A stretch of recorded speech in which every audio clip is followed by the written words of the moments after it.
বাংলাদেশের বাইরে পৃথিবীর বিভিন্ন প্রান্তে যেখান থেকে চ্যানেলে দেখছেন আপনাদের সকলকে সাদর আমন্ত্রণ তৃতীয় মাত্রা দেখবার জন্য। দর্শক, হরতাল এবং অবরোধের মধ্যে আছে বাংলাদেশ। গতকালও দেশের বিভিন্ন স্থানে অগ্নিসংযোগের ঘটনা, হতাহতের ঘটনা ঘটেছে। অন্যদিকে আলোচনার মধ্যে রয়েছে নাগরিক ঐক্যের আহ্বায়ক মাহমুদুর রহমান মান্না, যেটি দুটো টেলিফোনের কথোপকথনের কারণে ইতিমধ্যেই আলোচনায় এসছেন এবং গত রাত থেকে তিনি নিখোঁজ। তার পরিবারের সদস্য বলছেন যে ডিবির পরিচয় দিয়ে কিছু ব্যক্তি তাকে তার যেখানে তিনি অবস্থান করছিলেন বনানীর একটি বাসায় সেখান থেকে তুলে নিয়ে যাওয়া হয়েছে। যদিও পুলিশের পক্ষ থেকে এবং র্যাবের পক্ষ থেকে জানানো হয়েছে যে তাকে গ্রেপ্তার করা বা তাদেরকেও তাকে নিয়ে যায়নি। মাহমুদুর রহমান মান্নার স্ত্রী হাইকোর্টে একটি রিট করেছেন যে 24 ঘন্টার মধ্যে তাকে যেন হাজির করা হয় বা পরিবারের কাছে ফিরিয়ে দেওয়া হয়। এটির শুনানি হবার কথা রয়েছে আজ আদালতে। এই হচ্ছে দেশের সর্বশেষ অবস্থা এবং এইসব পরিস্থিতি নিয়ে কথা বলবার জন্য আমার আজকের অতিথি যারা আছেন, চলুন তাদের সঙ্গে পরিচিত হই। আমার বায় বসা আছেন abnews24.com এর প্রধান সম্পাদক সুভাষ সিংহ রায়। তারপরে রয়েছেন বাংলাদেশ আওয়ামী লীগ দলীয় সংসদ সদস্য প্রফেসর ডক্টর হাবিবে বিল্লাত। আমার ডানে রয়েছেন জাহাঙ্গীরনগর বিশ্ববিদ্যালয়ের সরকার ও রাজনীতি বিভাগের অধ্যাপক ডক্টর আব্দুল লতিফ মাসুম এবং তারপরে রয়েছেন বাংলাদেশ সুপ্রিম কোর্টের আইনজীবী ব্যারিস্টার রুমিন ফারহানা। স্বাগত আপনাদের চারজনকে স্টুডিওতে। রুমিন, আপনাকে বিশেষভাবে আপনি প্রথম এসেছেন তৃতীয় মাত্রার জন্য। যে প্রশ্নটা দিয়ে আলোচনা শুরু করতে চাই যে ডিজিটাল বাংলাদেশ, আমার ভাই যারা বসা আছেন তারা বলছেন যে বাংলাদেশ স্বপ্নটা ডিজিটাল বাংলাদেশ করা ইতিমধ্যেই সেটি অনেকখানি হয়ে গেছে, কিন্তু আজকে যে অবস্থার মধ্যে দাঁড়িয়ে আছে, একজন আমি স্টুডিওতে যখন ঢুকবো তার আগেই বলছিলেন যে সবকিছু কেমন যেন হ্যাং হয়ে আছে বাংলাদেশ, এটি সামনেও যাচ্ছে না পেছনেও যাচ্ছে না। সরকার সংলাপ করবে না সেটি যেমন ঠিক আছে, কিন্তু আন্দোলনকে নিবৃত্ত করা, দমন করা, সেখানেও তার খুব একটা সাফল্য আছে, সেটিও সে করতে পারছে না, ক্ষমতায়ও থাকছে। আবার বিরোধী দল সরকারকে নামাতেও পারছে না, আবার নিজেরাও কিছু করতে পারছে না, সেই অর্থে আন্দোলনকে আরো চাঙ্গা করা, তীব্র করা, সেটিও হয়তো তারা করতে পারছে না। সব মিলিয়ে একটা স্থবিরতার মধ্যে আছে এবং তার মধ্যে জনগণের মধ্যে অনিশ্চয়তা, আশঙ্কা সবকিছু আছে। সব মিলিয়ে এই যে হ্যাং হওয়া পরিস্থিতি বাংলাদেশের, সেটিকে আপনারা কিভাবে দেখছেন? 3 মিনিট করে যদি সূচনায় বলেন। ডক্টর হাবিবে বিল্লাত শুরুতে। ধন্যবাদ আপনাকে এবং ধন্যবাদ দর্শকদের। অবশ্যই হ্যাং হয়ে যাওয়া সত্যিকার অর্থে আমার কাছে নতুন মনে হচ্ছে যে সমস্ত কিছু হয়তো ঝুলে রয়েছে। বাংলাদেশের ইতিহাস যদি আপনারা পর্যালোচনা করে দেখেন, কোনো না কোনো সময় আমাদের এই লম্বা ঐতিহাসিক জীবনে অনেকগুলো ঘটনা ঘটেছে বারবার, এবং মাঝে মাঝে সমস্যার সৃষ্টি করা হয়েছে, কিন্তু বাঙালি জাতি, বীরের জাতি সমস্ত সময় এই সমস্ত কিছুকে অতিক্রম করতে পেরেছে। আজকে যে অবস্থার সৃষ্টি হয়েছে, আপনি যদি চিন্তা করে দেখেন গত 15টি মাস বাংলাদেশ কেমন ছিল। বাংলাদেশের জনগণ তো শান্তিতেই ছিল গত 5 জানুয়ারি নির্বাচনের পরে। 15 মাস না 1 বছর বলবেন? আমি 15 মাস বলবো, কারণ 15 মাসের প্রথম 3 মাস খুব খারাপ ছিল, সেটা আসছিলাম। যে তারা এমন একটা অবস্থার সৃষ্টি করলো, স্পেশালি অক্টোবর মাস থেকে শুরু করে জানুয়ারির প্রথম দিকটা পর্যন্ত মনে হলো যে মানুষ মেরে, বাস পুড়িয়ে কিংবা রাস্তা অবরোধ করে, গাছ কেটে সরকার ফেলে দেওয়া হবে, নির্বাচন করতে দেওয়া হবে না। এই যে একটা কথা, যখন নির্বাচন হলো নির্বাচনে অংশগ্রহণ করলো না। এই অবস্থা থেকে পরিত্রাণ নির্বাচনের মাধ্যমে তারা তাদের ভুল বুঝতে পারলো এবং সাথে সাথে তারা নির্বাচন বাদ দিয়ে তারা বলল ঠিক আছে, যেভাবে থাকি চুপচাপ থাকি, গণতান্ত্রিক পদ্ধতিতে কিছু করার চেষ্টা করি। বেগম খালেদা জিয়া 13টি জনসভা করার জন্য অনুমতি চাইলেন, 10টির অনুমতি পেলেন, বেশ বড় জনসভা করলেন। আমরা ভাবছিলাম দেশ সুন্দর করে গণতান্ত্রিক অবস্থার দিকে এগোচ্ছে। হঠাৎ করে কার কি মনে হলো 5ই জানুয়ারি আগের দিন রাতে যে আজকে থেকে দেশকে অবরোধ দেওয়া হবে। তাও তো অবরোধটা দেওয়া হলো এই সাংবাদিকদের প্রয়োজনে। আপনারা যদি টিভি অনুষ্ঠান 5ই জানুয়ারি বিকেল থেকে দেওয়া, 5ই জানুয়ারি বিকেল থেকে দেওয়া হয়েছে, এটা দেওয়া হলো। তারপর থেকেই আজকে 50তম দিন, এর মধ্যে 100 জনের মতো মানুষকে পুড়িয়ে মারা হয়েছে। আমি ব্যক্তিগতভাবে ডাক্তার, এই জন্য মেডিকেল কলেজগুলোর সাথে আমার ভালো সম্পর্ক। আমি বার্ন ইউনিটে যাই, আমি দেখি মানুষ মারা গেলে, পুড়ে গেলে কেমন কষ্ট তারা পায়। একটু মোমবাতির আগুন কিংবা কোনো আগুন যদি হাতে লাগে, সেই হাতটা পুড়ে যায়, মানুষ কষ্ট পায়। আর সারা শরীর যদি পুড়ে যায়, আপনি যদি বার্ন ইউনিটে যান, মানুষের পচা, মানুষের আর্তনাদ, গন্ধ, মানুষ মনে হয় না। এই কাজগুলি যারা করে, আপনি বলেছেন আন্দোলন সফলভাবে, গুলিতেও প্রচুর মানুষ মারা গেছে এই সময়টাতে। গুলিতে প্রচুর মানুষ মারা গেছে, আমি আসছি কেন গুলিতে মানুষ মারা গেল যদি সে আপনার তর্কের খাতিরে ধরে রাখি। কেউ কি গুলি করে মানুষ মারতে গিয়েছিল? আগুনে পুড়িয়ে মারলে সেটা ঠিক আছে, আর গুলিতে মানুষ মারা গেলে সেটা ঠিক নাই। কেন মানুষকে আজকে গুলি খেতে হলো? কই শুনলাম না তো কোন এলাকার একজন ভালো মানুষ গুলিতে মারা গেছে। আমি শুনিনি, আপনারা শুনেছেন কিনা জানি না, আমি এ ব্যাপারে যেতে চাই নাই। কেন আজকে গুলি করতে হয় মানুষকে, যদি করাই হয়ে থাকে? আপনার তর্কের খাতিরে বলছি, যদিও কেউ স্বীকার করছে না। কিছু কিছু কয়জন মানুষ গুলিতে মারা গেছে আমি জানি না, আপনি সেটা আমার চেয়ে ভালো জানবেন। মানুষকে পুড়িয়ে মারা হচ্ছে, মানুষকে বাড়িঘর ধ্বংস করে দেওয়া হচ্ছে, দেশের অর্থনীতিকে ধ্বংস করে দেওয়া হচ্ছে। আমি থামিয়ে দিচ্ছি আপনাকে, আবার আসবো আপনার কাছে। 3 মিনিট হয়ে গেছে। ব্যারিস্টার রুমিন ফারহানা। জি, মিল্লাত ভাই অনেক কথা বললেন, আমি খুব মনোযোগ দিয়ে শুনছিলাম। ওনার একটা কথার সাথে আমি খুব শক্তভাবে একমত, সেটা হচ্ছে বাঙালি বীরের জাতি। বাঙালি কোনোদিন দমন পীড়ন মানেনি, 52-তে মানেনি, 69-এ মানেনি, 71-এ মানেনি, 90-তে মানেনি। আজকে আপনারা যে দমন করে চেষ্টা করছেন বাঙালিকে মানানোর, বাঙালি মানবে না। আজকে আলোচনার শুরু প্রথমে আমি বলি যে আজকে আমরা অবরোধের 51তম দিন পার করছি। আমাদের প্রাণহানি বাড়ছে, সেই সঙ্গে ক্ষতিগ্রস্ত হচ্ছে অর্থনীতি, শিক্ষা, আমাদের দৈনন্দিন জীবন। আপনারা যদি পত্রিকাগুলো দেখেন তাহলে দেখবেন 6 জানুয়ারি থেকে, এই বছর 6 জানুয়ারি থেকে আজ পর্যন্ত 110 জন মারা গেছে। উনি একটা ভুল তথ্য দিয়েছেন, যে এখানে উনি বলেছেন 100 জনকে পেট্রোল বোমা দিয়ে মারা হচ্ছে। 100 জন না, 54 জন। যে 54 জনের তালিকা ওনারা নায়ক নায়িকা গায়ক গায়িকা সহ গিয়ে বিএনপি চেয়ারপারসনের অফিসে টাঙিয়ে দিয়ে এসেছেন। আজকে পর্যন্ত মারা গিয়েছে আমি শেষ করি। শুধু পেট্রোল বোমা দেননি আপনারা, লোকসান অনেকভাবে মেরেছেন। 4000 কোটি সৌদি রিয়াল, যেটা আমাদের জাতীয় বাজেটের অর্ধেক। 15 লাখ শিক্ষার্থীর এসএসসি পরীক্ষা অনিশ্চিত আমরা জানি, এবং যোগাযোগ ব্যবস্থা ভেঙে পড়েছে, বিপর্যস্ত। আপনারা যদি ট্রেনের কথা ধরেন, 9টা ট্রেন কয়টায় আসবে আমরা জানি না। লঞ্চ কিছু সামান্য চলাচল করছে, কিন্তু সেখানে যাত্রীর সংখ্যা কম। দূরপাল্লার বাস ওনারা খুব র্যাব, বিজিবি এবং পুলিশের প্রহরায় আনা নেওয়ার ব্যবস্থা করছেন, একটু একটু চলছে, কিন্তু সেখানেও কিন্তু লোকের সংখ্যা কম। আমরা যদি ক্ষতিগুলো দেখি, এক একটা খাতে কি পরিমাণ ক্ষতি হচ্ছে দেখেন। পোশাক খাতে প্রতিদিন গড়ে 842 কোটি টাকা, 842 কোটি টাকা খরচ হচ্ছে, ক্ষতি হচ্ছে। পরিবহন খাতে ক্ষতি হচ্ছে 300 কোটি টাকা। কৃষি খাতে ক্ষতি হচ্ছে 228 কোটি টাকা এভরিডে। আবাসন খাতে ক্ষতি হচ্ছে 250 কোটি টাকা এভরিডে, এবং পর্যটনে ক্ষতি হচ্ছে 210 কোটি টাকা এভরিডে। অন্যান্য খাতে আছে 236 কোটি টাকা। কেন এটা হচ্ছে? হচ্ছে অবরোধের কারণে। অবরোধটা হলো কেন? উনি তো ডাক্তার, উনি যদি রোগের মূলে না যান, উনি ওষুধ দেবেন কি করে, চিকিৎসা হবে কি করে? আজকে যে অবরোধ, আজকে যে এই রাজনৈতিক অস্থিরতা, তার মূলেই রয়েছে 5 জানুয়ারি 2014 নির্বাচন। এটি এমন একটা নির্বাচন যেটাকে আন্তর্জাতিকভাবে ব্যর্থ নির্বাচন বলা হয়েছে। যখন বিদেশিরা কিছু বলে আমরা খুব খুশি হই, অস্থির হই। যুক্তরাষ্ট্রের হার্ভার্ড ইউনিভার্সিটি এবং অস্ট্রেলিয়ার সিডনি ইউনিভার্সিটি যে যৌথ নির্বাচনী সততা প্রকল্প পরিচালনা করেছে, যেখানে গত বছর 1 জানুয়ারি 2014 থেকে 31 ডিসেম্বর 2014 পর্যন্ত, মানে এক বছরে 107টা দেশের 127টি নির্বাচন তারা পর্যবেক্ষণ করেছে, করে বলেছে বাংলাদেশে 5 জানুয়ারি যে নির্বাচনটা হয়েছে সেটা নিচের দিক থেকে 14তম। লজ্জা হয় আমাদের। এটি এমন একটি নির্বাচন যেখানে 153টি আসনে বিনা প্রতিদ্বন্দ্বিতায় 5 জানুয়ারির আগে নির্বাচন হয়ে বসে আছে সদস্য নির্বাচিত। আবার আসবো আপনার কাছে, আবার আসবো সুভাষ সিংহ রায়। জিল্লু ভাই, আপনাকে অসংখ্য ধন্যবাদ। কেননা আমি আপনাকে জো ফ্র্যাঙ্কলিন মনে করি।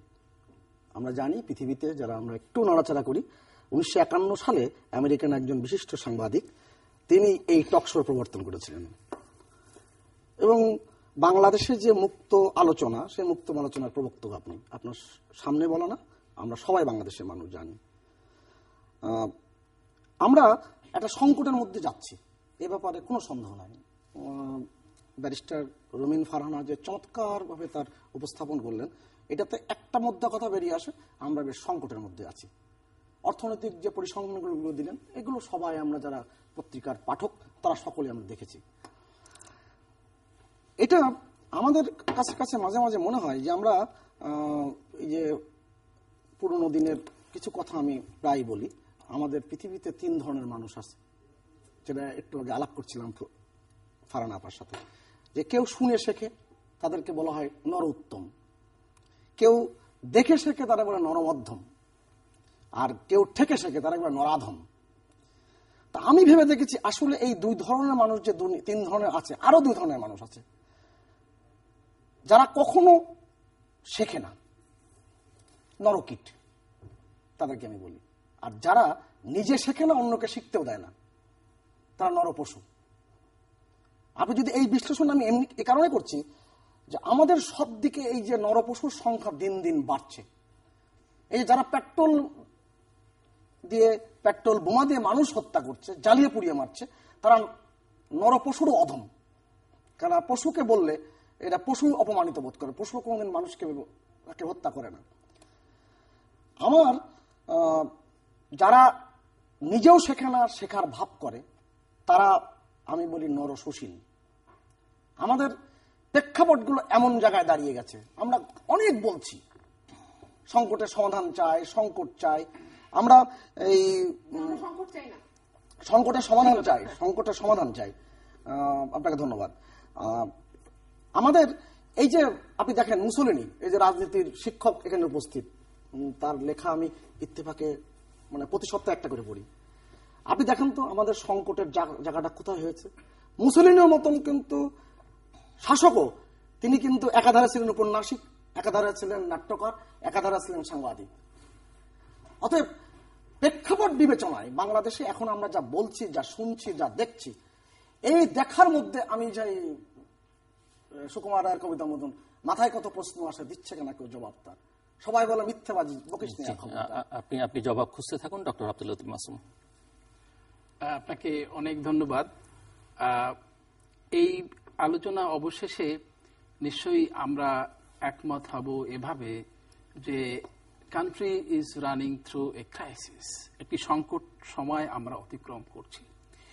এই সংকটের জন্য কারা দায়ী?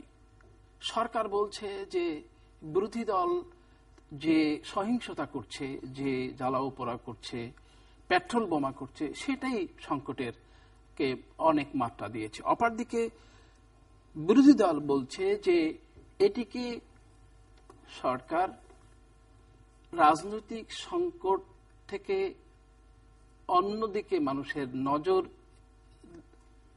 ডাইভার্ট করার জন্য বলছে ল অ্যান্ড অর্ডার ক্রাইসিস বা সহিংসতা মূলত একটি রাজনৈতিক সংকট। এবং সবাই আমরা বুঝি যে রাজনৈতিক সংকট থেকে উত্তরণের জন্য সারা দেশের মানুষ উন্মুখ হয়ে আছে। সে আওয়ামী লীগ বলেন, বিএনপি বলেন, সর্বস্তরের মানুষ উন্মুখ হয়ে আছে। এখন এই সংকট থেকে উত্তরণ খুঁজবার জন্য উত্তরণে আমাদের এই যে সৃজনশীলতা, আমাদের এই টকশো বা আমাদের এই ধরনের কার্যক্রমের মাধ্যমে এই সংকটের পরিত্রাণ খুঁজতে হবে। ইতিমধ্যে একটি কথা বেরিয়েছে যে সংকট কিভাবে উত্তরণ হতে পারে। প্রথমত, যদি সরকার যেভাবে সরাসরি গুলি বর্ষণ করে এবং যেভাবে নির্মম নিষ্ঠুরতার সাথে আন্দোলনকে মোকাবেলা করছে, গতকালকেও আপনারা জানেন যে 6 জন নিরীহ মানুষের প্রাণ সরাসরি পুলিশ গুলি করেছে। অপরদিকে পুলিশ বলছে যে ধোলাইতে তারা মারা গেছে। এই মিথ্যাচারটি আজকে আপনি নির্মম বলছেন না, পেট্রোল বোমা দিয়ে যে মানুষ মারা যাচ্ছে সেটি নির্মমতা নয়? না, অবশ্যই নির্মমতা। এই নির্মমতা থেকে আমাদেরকে বেরিয়ে আসতে হবে, এটাই প্রশ্ন। তো মানুষের আজকে প্রশ্ন যে কিভাবে এই সংকট উত্তরণ হবে। হয় যদি বিএনপিকে একেবারে 16 আনায় লক্ষ লক্ষ বিএনপি মানে মানুষকে নির্মম ভাবে হত্যা করতে পারে যদি আওয়ামী লীগ, তাহলে পরে একটি সুরাহা হতে পারে। অপরদিকে যদি বিএনপি আন্দোলন সহিংসতার মাধ্যমে যদি সরকারকে কুপঘাত করতে পারে, সরকারকে নাস্তানাবুদ করতে পারে, তাহলে একটি সমাধান হতে পারে। তাহলে এই যে অবস্থাটা আমরা সৃষ্টি করি, তাহলে কি আমরা কি সভ্যতার কাছে দায়ী হয়ে যাচ্ছি না? আমরা মানুষ হিসাবে, আমরা তো হিউম্যান বিইং, আমরা রেশনাল ক্রিয়েশন, আশরাফুল মাখলুকাত। তো আমাদের কাছে এই জাতি কেন, বিরোধী দল বলেন বা সরকারি পক্ষ বলেন, কেন তারা একটি যৌক্তিক সিদ্ধান্ত, তারা একটি উপসংহার বা ডক্টর মাসুম, আমরা উপসংহারে পৌঁছাবার চেষ্টা করবো, অন্তত আপনারা 4 জন মিলে কিছু বের করতে পারেন কিনা। তার আগে আরেকটি প্রসঙ্গ নিয়ে একটু আলোচনা করতে চাই। এই প্রসঙ্গে আবার আমি পরে আসবো। প্রশ্নটা হচ্ছে, এক কথায় মাহমুদুর রহমান মান্না এখন কোথায়? তার পরিবার বলছে যে তাকে পুলিশ ধরে নিয়ে গেছে, পুলিশ বলছে, র্যাব বলছে যে না, আমরা তাকে গ্রেফতার করিনি, তার স্ত্রী আদালতে শরণাপন্ন হয়েছেন। তার আগে টেলিফোনের কথোপকথনের ইস্যুটি আছে, তো সেটি নিয়ে পদক্ষেপ নেবার থাকলে নিশ্চয়ই নেওয়া যাবে। কিন্তু একজন নাগরিকের এভাবে এই যে একটা ধোঁয়াটে অবস্থা তৈরি হলো, সেটিকে আপনারা কিভাবে দেখছেন, ডক্টর হাবিব মিল্লাত? ধন্যবাদ আপনাকে। আপনি যে প্রশ্নটি করেছেন, আমরা কিভাবে দেখছি, একজন মানুষ যদি সত্যিকার অর্থেই এভাবে কেউ ধরে নিয়ে যেয়ে থাকে, তা আমাদের অবশ্যই সে ব্যাপারটিকে দেখতে হবে। সরকার আমরা আছি, আমরা অবশ্যই দেখব। এবং আমরা মনে করি যে তাকে যদি উঠিয়ে নিয়ে যাওয়া হতে, কোনোভাবে তাকে সরিয়ে ফেলা হয়ে থাকে, কিছু করা হয়ে থাকে, অবশ্যই আমরা দেখব। কিন্তু সাথে সাথে তার আগের ঘটনাগুলোকে আপনাকে দেখতে হবে। যে বাংলাদেশে ব্যর্থ সামরিক অভ্যুত্থানের করার চেষ্টা করা হবে, কিংবা ঢাকা ইউনিভার্সিটিতে শত শত হাজার হাজার ছেলেদের মেরে ফেলার প্ল্যান করা হবে, সেই মানুষটি কতটুকু নিরাপদ সেটা আমি বলতে চাই।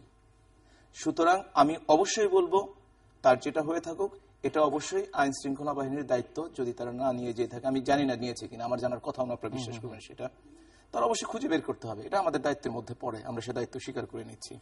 কিন্তু সাথে সাথে এই কথাও বলছি যে এই ধরনের কাজ করতে পারে গণতান্ত্রিক বাংলাদেশে, তারও সঠিক বিচার হওয়া দরকার। এটা গেল মাহমুদুর রহমান মান্নানী আমার কথা। কিছু কিছু কথা বলি। আসলে আমাদের প্রফেসর লতিফ, যিনি আমাদের সকলের শিক্ষক, তিনি বলেছেন বিরোধী দল। আসলে গণতান্ত্রিক দেশে, আপনি পলিটিক্যাল সায়েন্সের লোক, বিরোধী দল বলতে সাধারণত সংসদে যারা বিরোধী দল থাকে, এটা বলতে পারতেন 20 দলীয় জোট বা বিএনপির এই সন্ত্রাস। সমস্ত বিরোধী দল এই কাজগুলো করছে না, এক। দ্বিতীয়টা, উনি বলেছেন আন্দোলন। আন্দোলনের এতদিন যত কনসেপ্ট গুলো ছিল, সেই কনসেপ্ট ভেঙে চলে শেষ হয়ে গেছে। সহিংসতাকে যদি আন্দোলন বলা হয়, পুরানোকে যদি আন্দোলন বলা হয়, নৈরাজ্যকে যদি আন্দোলন বলা হয়, ধ্বংসকে যদি আন্দোলন বলা হয়, তাহলে সেটা বিএনপি জামাতের হয়তো রাজনৈতিক বইতে আছে, সারা পৃথিবীর গণতান্ত্রিক আন্দোলনের বইতে নাই। আমি একটা ব্যাপার ব্যারিস্টার রুমিনের সাথে খুবই একমত, যে বাঙালি বীরের জাতি, বাঙালি যাই হোক না কেন মেনে নেয় না। অবশ্যই কথাটা সত্যি, কিন্তু একটা কথা, বাঙালি সবসময় মুক্তিযুদ্ধের পক্ষের শক্তি।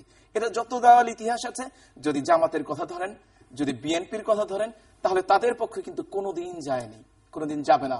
এই হচ্ছে বাঙালি জাতির বৈশিষ্ট্য, মুক্তিযুদ্ধের ক্ষমতা। এরপরে উনি বলেছেন অর্থনীতির বিশাল ফিরিস্তি দিয়েছেন। যে কোনো পত্র পত্রিকা পড়লে গত 3-4 দিন 7 দিনে এই কথাগুলো প্রতিদিনই আসছে। একদম সত্য কথা। উনি যে কথা বলেছেন 100% সাপোর্ট করি। কিন্তু ওনারা যে দলকে সাপোর্ট করছেন, সেই দলটি এই কাজটি করছেন। ওনারা যে জোটে রয়েছেন, তাদের জন্য এই ঘটনাটা ঘটছে। নীরের দোষ ব্যারিস্টার হয়ে কিভাবে সবার সামনে স্বীকার করলেন আমি বুঝতে পারলাম না। যাই হোক, আমি খুশি হয়েছি উনি এই কথা নিজের মুখে স্বীকার করেছেন। আমি এ ব্যাপারে সম্পূর্ণ একমত।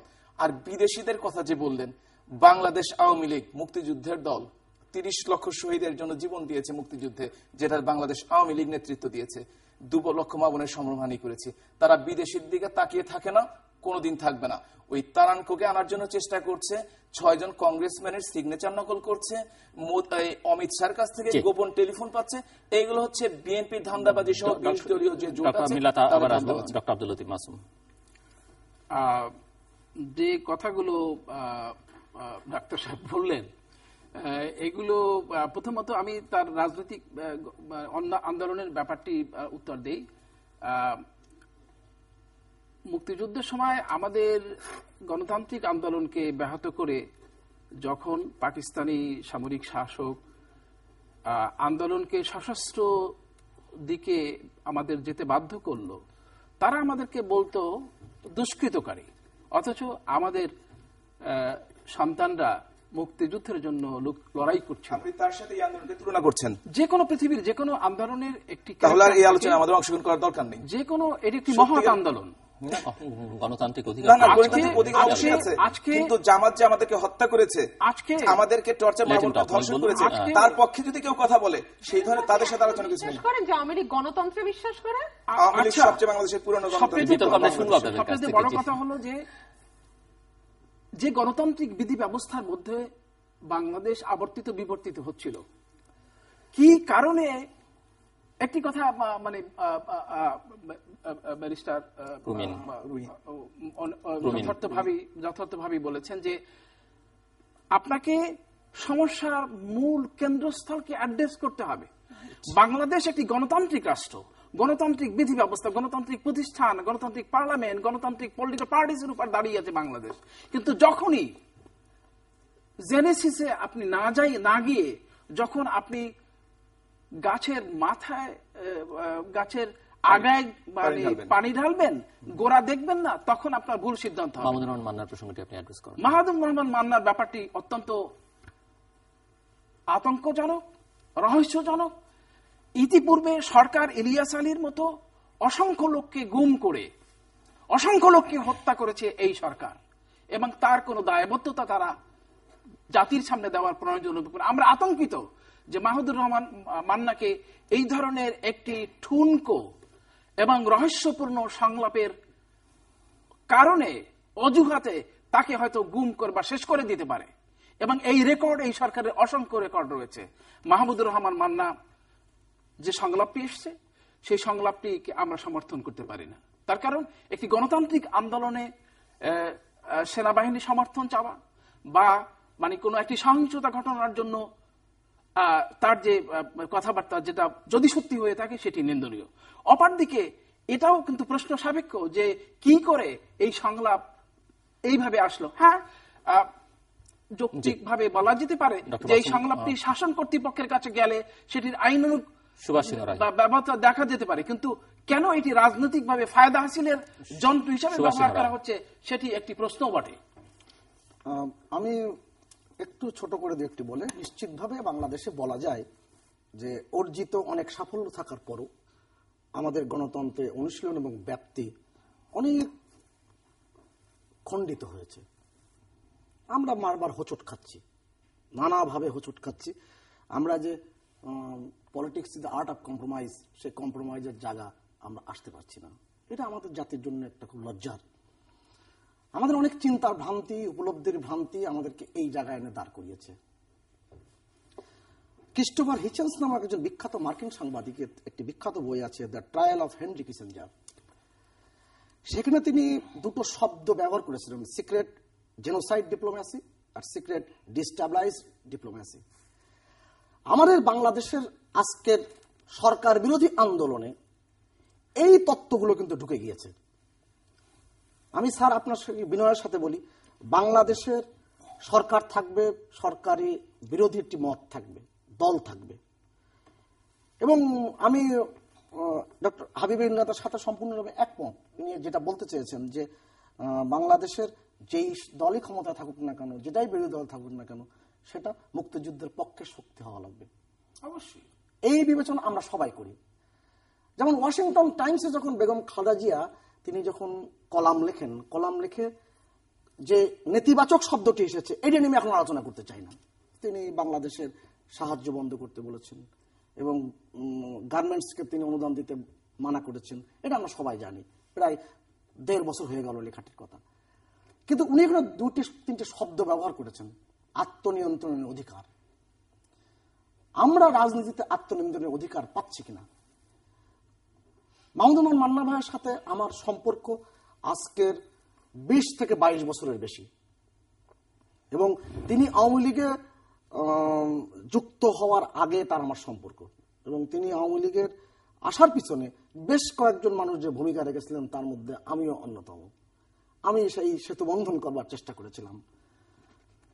তার যে চমৎকার বাকশৈলী, এবং তিনি একক একটি ব্যক্তি হিসেবে ডাকসু নির্বাচনে পুরো ছাত্রলীগ পুরো প্যানেল পেয়েছে, আপনার মাসুম স্যার মনে আছে, অথচ সে নিজে ভিপি হয়েছে। জাসদ যখন ভেঙে গেল, যখন বাসদ হলো, আমি অল্প করে দিচ্ছি, 6 জন পেয়েছেন তারা, বাকিটা না বাকি আমি বলছি ছাত্রলীগের মানে গুরুত্বপূর্ণ পুরো হল সংসদ কিন্তু তখন ছাত্রলীগের দখলে। আমি বলছি এই কারণে এই যে প্রেক্ষাপটগুলো, তার মানে কি তার অবাক বিস্ময়ে মানুষ তার বক্তৃতা শুনত। কারণ আমি নিজে এগুলো উপলব্ধি করি বলে বলি, এই যে তিনি যেই উপলব্ধির সংকটের মধ্যে পড়লেন। কনস্পিরেসি কিন্তু খুব খারাপ জিনিস। আমার হাতে একটা বই আছে, মুজিব হত্যা ষড়যন্ত্র, সুকরঞ্জন দাশগুপ্ত। স্যার আপনাকে আমি একটা বই আমাকে দিব। এই বইটি বঙ্গবন্ধুর মৃত্যুর পর ভারতীয় একজন সাংবাদিক প্রথম থেকে লিখেছিলেন, মিডনাইট ম্যাসাকার ইন ঢাকা। আমি বলছি ষড়যন্ত্রের রাজনীতি বাংলাদেশকে অনেক পিছনে ফেলে দিয়েছে, অনেক দূর। উনি একেবারে বাংলাদেশের রাজনীতির সূচনা করেছেন যারা, বঙ্গবন্ধু শেখ মুজিবুর রহমান, অলি আহাদ, এই যে নামগুলো বলি, অলি আহাদের সন্তান উনি। বাংলাদেশের রাজনৈতিক অনুপস্থিত রেখে ষড়যন্ত্র করে রাজনীতি করতে হবে, এইটা কোনো হয় মানা যায় না। এবং এই প্রেক্ষাপটে যারা পা দিচ্ছেন তারা কিন্তু দেশকে সংকটে ফেলছেন। আজকে মাহমুদুর রহমান মান্না যদি ক্ষতিগ্রস্ত হয়, আমাদের রাজনীতি কিন্তু ক্ষতিগ্রস্ত হবে। কিন্তু তিনি কোন জায়গায় পা দিচ্ছেন?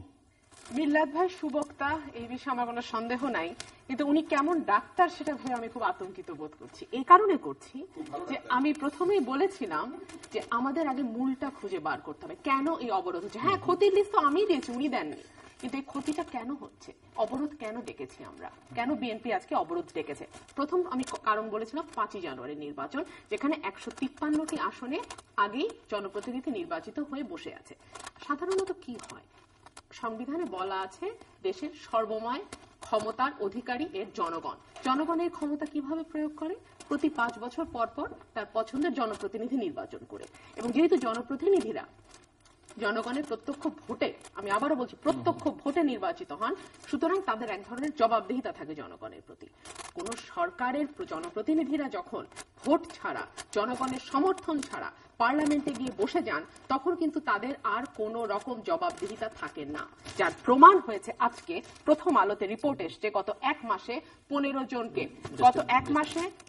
জনকে পায়ে গুলি করে চিরতরে পঙ্গু করে দেওয়া হয়েছে, যার মধ্যে 9 জনের কিন্তু কোনো রাজনৈতিক পরিচয় নাই।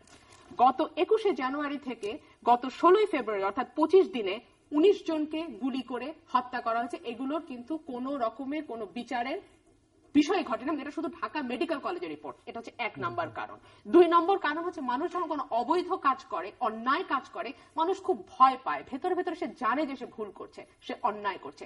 বর্তমান সরকার খুব ভালো মতন জানে তারা কত বড় অন্যায় করছে, এবং অন্যায় করছে বলেই তারা এখন র্যাব, বিজিবি, পুলিশ দিয়ে চেষ্টা করছে যে কোনো ভাবে বিরোধী পক্ষকে, বিরোধী দলকে, বিরোধী মতের মানুষকে, সবচেয়ে ভয়ঙ্কর হচ্ছে বিরোধী মত আপনি প্রকাশ করতে পারবেন না, সেই ধরনের মানুষকে তারা দমন, পীড়ন, নির্যাতনের মাধ্যমে দাবিয়ে রাখার চেষ্টা করছে। উনি তো নিজেই স্বীকার করলেন 10টা জনসভা করতে দেওয়া হয়েছে, কোনো নাশকতা তো হয়নি। কি হতো যদি 5ই জানুয়ারি গণতন্ত্র হত্যা দিবসে শান্তিপূর্ণভাবে বিএনপি সমাবেশ করতে পারত? কোনো সমস্যা তো ছিল না। আপনি যদি বিএনপি অফিসের সামনে যান, আপনি দেখবেন গত 2 মাস ধরে ওখানে একটা নেতা কর্মীকে ঢুকতে দেওয়া হয় না। ঢোকার সাথে সাথে গেটের কাছে গেলে তাদেরকে অ্যারেস্ট করে ফেলা হচ্ছে। পত্রিকাগুলোতে এসছে কারাগারে মানবিক বিপর্যয়ের আশঙ্কা, কারা বিদ্রোহ হতে পারে, মানব জমিনে এসছে। কেন এসছে? 29,000 ধারণ ক্ষমতা যে কারাগারগুলোতে, 68,000 কারাগার আছে বাংলাদেশে, সেখানে এখন 90,000 কারাবন্দী। কারাগার একটা মজার কথা আছে, আমরা শো শুরুর আগে বলছিলাম ইলিশ ফাইল, মানে এখন কারাগারে ঘন্টা ভাড়া হয়। আপনি 2 ঘন্টা ঘুমাবেন, এত টাকা দেবেন, তারপরে আমি দাঁড়িয়ে থাকবো এই সময়টা। আপনি উঠে যাবেন 2 ঘন্টা পর, আপনাকে লাথি দিয়ে উঠে দেওয়া হবে, তারপর আমি ঘুমাবো। এই অবস্থা চলতে পারে না। পৃথিবীর কোন দেশের কারাগারে এরকম অবস্থা নাই যে কোনোদিন কারা বিপর্যয় কিন্তু, কারা বিদ্রোহ কিন্তু হবে। আরেকটা কথা বলি, গণমাধ্যমের কণ্ঠরোধ করে ফেলা হয়েছে। গণমাধ্যম এখন সেলফ সেন্সরশিপে চলছে, আর যারা চলছে না তার মধ্যে দিগন্ত টিভি, ইসলামিক টিভি, চ্যানেল 1 এগুলো সম্প্রচার বন্ধ করে দেওয়া হয়েছে। এমনকি অতি সম্প্রতি আমরা দেখেছি ইটিভির চেয়ারম্যান সালাম সাহেবকে, যদিও তারা পর্নোগ্রাফি অ্যাক্টে ধরেছেন, কিন্তু এটা সবাই জানে, সব গণমাধ্যমে এসছে এবং মানুষ বিশ্বাস করে যে তারেক জিয়ার বক্তব্য সরাসরি সম্প্রচার করার কারণেই তাকে জেলে নিয়ে যাওয়া হয়েছে। মোসাদ্দেক আলী ফালু, এনটিভির চেয়ারম্যান, উনি কেন জেলে আছেন? ওনাকে রিমান্ডের পর রিমান্ডে নেওয়া হচ্ছে। আওয়ামী লীগের বড় বড় নেত্রীরা যে ভাষায় 3 বারের প্রধানমন্ত্রী বেগম খালেদা জিয়ার সম্পর্কে কথা বলেন, আমি অবাক হয়ে বেগম খালেদা জিয়ার ধৈর্য পরীক্ষা করি, মানে উনি কি করে এগুলো সহ্য করেন। বাট গণমাধ্যম সম্পর্কে যেটি বলছেন মাহমুদুর রহমান মান্না এবং সাদেক হোসেন খোকার কথোপকথনের মধ্যে আছে যে আপনার নামও এসছে, আপনাদেরকে তৈরি করা হচ্ছে বিভিন্ন টক শোতে গিয়ে আপনারা। আমি একটা কথা বলি, নেতা এবং বক্তা তৈরি করা যায় না। আর আরেকটা কথা আমি বলি যে বিশ্বজোড়া পাঠশালা মোর সবার আমি ছাত্র, নিত্য নতুন শিখছি দিবারাত্র। আমি ওনার ছাত্র, আমি আপনার ছাত্র, আমি আপনাদের সবার মুগ্ধ ছাত্রী, আমি আপনাদের সবার কাছ থেকে শিখি। এতে তো দোষের কিছু নাই। উনি কি কোনো টক শোর স্কুল খুলেছেন? তাহলে বলেন স্কুল খুলেছেন, আমি ওখানে ছাত্রী হয়েছি, ব্যাপারটা তো সেরকম না। উনি বলছিলেন যে ব্যারিস্টার পারভেজ, রুমিন, অলিহাদ সাহেবের মেয়ে, ওনারা ভালো বলে, ওনাদেরকে বিভিন্ন টক শোতে না নিলে আমাদের যে আরো ভিন্ন মতের মানুষ বাংলাদেশে বাস করে সেই মতগুলো প্রকাশিত হবে, এটুকুই উনি বলেছেন। আর আমি ভাই সবার ছাত্র, আমি আপনাদের সবার ছাত্র, আমি মিল্লাত ভাইয়েরও ছাত্র। সুতরাং এখানে মাহমুদুর রহমানের অবস্থান সম্পর্কে আপনার কোনো? এটা নিয়ে আমি অত্যন্ত শঙ্কিত, আমি ভীত, আমি সন্ত্রস্ত। কারণ এরকম ঘটনা আমরা দেখেছি ইলিয়াস আলীর ক্ষেত্রে, চৌধুরী আলমের ক্ষেত্রে, পারভেজ সাহেব আমাদের কুমিল্লার নেতা ছিলেন, বিএনপির পৌর বিএনপির সভাপতি ছিলেন, তাদেরকে কিন্তু খুঁজে পাওয়া যায়নি। এরকম হাজার হাজার বিরোধী দল, বিরোধী মতের নেতা কর্মীকে গুম করে ফেলা হয়েছে, যাদেরকে পাওয়া যায়নি। তাদেরকে বলা হচ্ছে পুলিশ পরিবার বলছে পুলিশ নিয়ে গেছে, পুলিশ বা র্যাব পরের দিন বলছেন আমরা জানি না। আরেকটা বিষয় মান্না ভাই সম্পর্কে আমি বলি, মান্না ভাই ছিলেন আওয়ামী লীগের কেন্দ্রীয় কমিটির সাংগঠনিক সম্পাদক। আপনারা সবাই জানেন লাস্ট কাউন্সিলে ওনাকে সাংগঠনিক সম্পাদক পদ থেকে সরিয়ে দেওয়া হয়, কিন্তু এখনো কিন্তু আওয়ামী লীগের প্রাথমিক সদস্য পদ মান্না ভাইয়ের আছে। সো আওয়ামী লীগের নিজস্ব দলের নেতা মান্না ভাই, সো আওয়ামী লীগের আসলে বিষয়টা বোধহয় ভালোমতো খতিয়ে দেখা উচিত মান্না ভাই কোথায় আছে। সবাই সমান পাই, সবাই পাবেন। উনি ওনার নির্ধারিত সময়ের 1 মিনিট বেশি বলেছেন, উনি 2.5 মিনিট বেশি বলেছেন। 2.5 মিনিট ব্যাপারটা খেয়াল করেছি, ধন্যবাদ। তো প্রথমে শুরু করি যে অসংখ্য খুন গুম হয়ে যাচ্ছেন, আমার স্যার বলেছেন সেই কথাটা। আমার সেই 2013 সনের 5ই মের কথা মনে পড়লো। তার কিছুদিন পরে শুনলাম তারা পরদিন রাত থেকে শুনে 2500-3000 হেফাজতকে মেরে ফেলা হয়েছে, ট্রাক ভর্তি করে কোথাও যে গুম করে ফেলা হচ্ছে সেটা আর খুঁজে পাওয়া যাচ্ছে না। পরে অনেক কষ্ট করে অধিকার নামে একটি সংগঠন 61 জনের নাম জোগাড় করলেন। তখন যাকে ধরা হলো 11 জনের বেশি নাম পাওয়া গেল না। সুতরাং অসংখ্য যখন শব্দটা আমরা ব্যবহার করি, দয়া করে সংখ্যাটা উল্লেখ করি একটু ভালো। আমি হয়তো আপনার কাছে আসবে, এরপরে আপনি সংখ্যাটা উল্লেখ করবেন। দ্বিতীয়টা হচ্ছে মূল সমস্যা। মূল সমস্যা কোথায় আমরা তো জানি। মূল সমস্যাটা হচ্ছে বাংলাদেশের জিডিপি যখন 6.24%, 6 বছর ধরে। মূল সমস্যা হচ্ছে 2008 সনে যখন বাংলাদেশের ইনকাম ছিল $440, 2014তে যখন $1200। মূল সমস্যা যখন বাংলাদেশের স্বাস্থ্য সেক্টরে, সমস্ত সেক্টরে একটার পর উন্নতি হচ্ছে, তখনই তো সমস্যাটা। মানুষের ইনকাম ক্যাপাসিটি বেড়ে গেছে। এইভাবে যদি দেশের মানুষ শিক্ষিত হয়, তাহলে অশিক্ষিত নেতা নেত্রীদের কি হবে? তারা শঙ্কিত হয়ে পড়লেন। যারা আমাদেরকে হত্যা করেছে 71 মুক্তিযুদ্ধের সময়, তাদের যদি বিচার হয়ে যায়, আমার বন্ধুরা তো সব শেষ হয়ে গেল, তাইলে আমার কি হবে? আমার সমর্থন কোথায় যাবে? এগুলো হচ্ছে মূল সমস্যা। মান্না ভাইয়ের সাথে টকশোতে আমি একটা ছিলাম অনেকদিন আগে, ওনাকে আমি জিজ্ঞেস করেছিলাম, আপনি তো আওয়ামী লীগের এক সময়ের সাংগঠনিক সম্পাদক ছিলেন। উনি আমাকে নিজে বলেছেন ওই পার্টির সাথে আমি সমস্ত সম্পর্ক ছিন্ন করেছি। তো আমি ব্যারিস্টার রুমিন ফারহানকে বলবো একটু দয়া করে খোঁজ খবর নিয়েন। উনি নিজেই লিখিতভাবে সমস্ত সম্পর্ক ছিন্ন করেছেন। উনি কোন প্রাথমিক লিখিতভাবে করেছেন কি লিখিতভাবে করেননি? কারণ আমি নিজে বলেছেন, আপনি যে টকশো দেখতে চান, এটা হচ্ছে যমুনা টিভির টকশো। অনেয়ার বলেছেন। তর্কের খাতিরে যদি আমরা এটা মেনেও নেই মিল্লাত ভাই, আমি শুধু জানতে চাই বাংলাদেশের প্রতিটি নাগরিকের নিরাপত্তা দেওয়া কি আপনাদের দায়িত্বের মধ্যে পড়ে না পড়ে না? 100 বার পরে, শুধু একটা কাজ পড়ে না, সেটা হচ্ছে ভুল তথ্য দেওয়া। আপনি যে তথ্যটা দিয়েছেন ভুল, এই তথ্যটা তো দরকার মধ্যে পড়ে না। আপনি টকশোতে ভালো বলেন, এটা আমরা ওই রেডিও টিভিতেও শুনেছি। আপনি সন্ত্রাসবাদীদের উৎসাহিত করার জন্য কিছু কাজকর্ম করতে পারেন, এটা আমরা জানি। আপনি বলেছেন বাকরুদ্ধ করা হচ্ছে, কণ্ঠরোধ করা হয়েছে। আপনি কণ্ঠরোধের কথা, আপত্তিকর কথা আপনি বললেন, আপনার সময় আপনি বলবেন। জি, আপনি কণ্ঠরোধ করার কথা বলেছেন। আপনার কণ্ঠরোধ কখন করা হয়েছে? আজকে আপনি যেভাবে কথা বলছেন, আপনাদের সময় এর কথা পর্যন্ত বলতে পারবো কিনা আপনি বলেই যাচ্ছেন। আমার কথা কিন্তু উনি একটু সময় কেটে নিয়ে না, আমাকে একটু দিয়ে এক্সট্রা। তো সেই জন্য আপনারা বলেছেন যে 15 জনকে পায়ে গুলি করা হয়েছে যাদের রাজনৈতিক পরিচয় নেই।